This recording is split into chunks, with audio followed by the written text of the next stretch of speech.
Hi, this is Lauren, African Live. We're live in Vienna, and we have with us, wow, Give thanks. Julian Marley. My love. How are you feeling today? Feeling good today. Feeling great. Good vibrations today. And how did you find the show? Your performance? How did you feel? We felt very good, you know, and the people were there loving, and the vibes was very nice and high energy.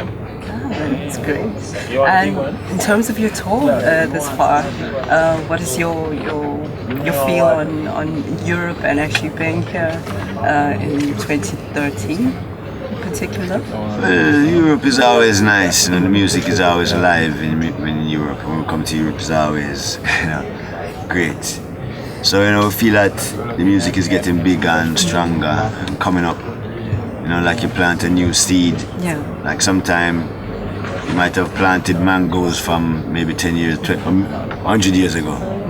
And all of a sudden there's no mangoes, and then you find a new seed and you plant, and here comes a new spring. So it's like a new spring, you know?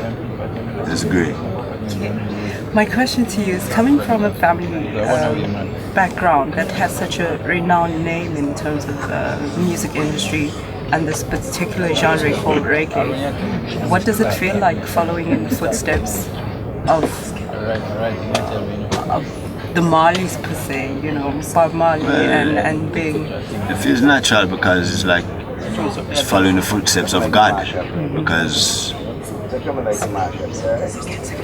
what the music that we sing, you know, is God music. It's not just music that you sit down and you just came up with it yourself. It's inspiration from the Almighty. And from we say Rastafari, and we say we're dealing with righteousness. This is what righteousness entails in the music. Yeah. So you can't be saying righteous and you come in the music and saying something totally different.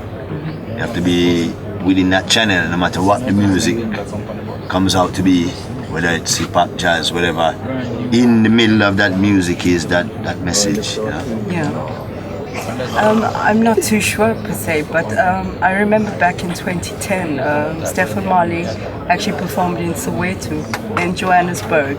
I remember quite a few of the brothers were there as well. I'm not too sure if you were on stage. I don't think I was in Soweto. Yes, that was in 2010. No, I wasn't there. I don't think I was there. Okay, but in terms of travels to Africa, what would you say would have been the most memorable experience that you've had? Wow. Every time we go to Africa, Ethiopia, for, you know, Roots Rock Reggae festival that we kept there, that was very great, you know. Thousands and thousands of Ethiopian people and people from all over the world.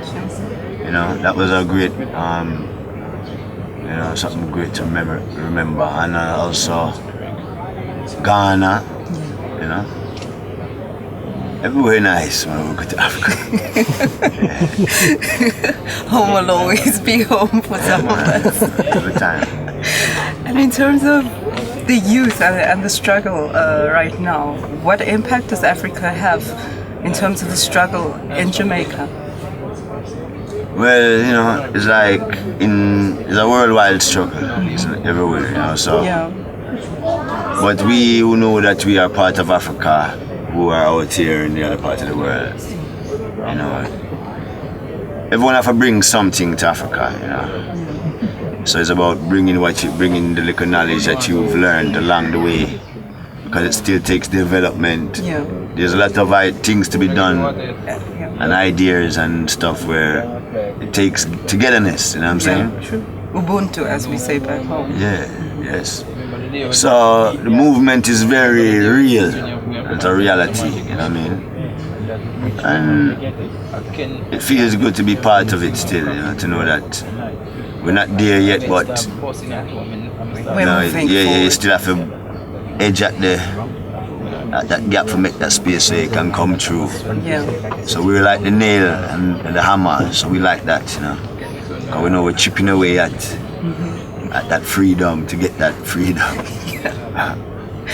In terms of your message to up-and-coming artists and youth in Africa that feel that they're going through some part of a struggle personal struggle and the struggle in every country in Africa, what would your message of inspiration be? Well, the inspiration is that struggling is a part of nature as to how, you know, mankind and the Almighty from the beginning go. From after a certain time there's struggle. So what we have to know is that there is struggle and we can't give up, because there is struggle. So it's either you give up and be no more, or you keep on fighting and you get to find out, say, no matter what happens every day, you still end up going through. You know, no matter how today there is no food, later on you get some food, because we're living, you're still living. And by the time you check it, it's 3 years since that day was when you didn't have any food. And we still have life. So the blessing is there, and acknowledge it, and more strength and more love and more power. You know, at every hour. With a shower. We'd like to say thank you so very much for affording us this opportunity, and to the guys out back in Soweto today, you had the message from Lauren that we'll have this opportunity. Well, you'll see the results of it all, and wow, thank you very much. Thanks. Bless it. Bless it.